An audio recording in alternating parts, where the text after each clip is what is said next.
6279।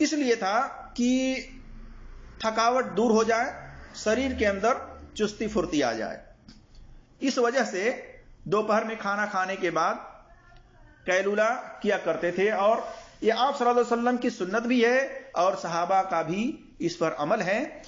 تو جو اس سے پہلے ہم نے حدیث آپ کے سامنے رکھی میرے عزیز دوستوں اور بھائیوں اور میری اسلامی خواتین و حضرات، کہ قیلولہ کیا کرو اس لیے کہ شیطان قیلولہ نہیں کرتا. تو اس دلیل کو، اس حدیث کو لوگوں میں ایک دوسرے کو فارورڈ کرنا، شیئر کرنا، یہ صحیح نہیں ہے، کیونکہ یہ حدیث باسند صحیح رسول اللہ صلی اللہ علیہ وسلم سے ثابت نہیں ہے. واللہ عالم. میرا عزیز دوستوں اور بھائیوں، اللہ تبارک و تعالیٰ سے دعا ہے کہ اللہ تبارک و تعالیٰ ہم تمام مسلمانوں کو قرآن اور صحیح حدیث پر عمل کرنے کی توفیق عطا فرمائے اور ہر ایک کی بات کی تحقیق کرنے کی توفیق عطا فرمائے. آمین یا رب العالمین. السلام علیکم ورحمۃ اللہ وبرکاتہ.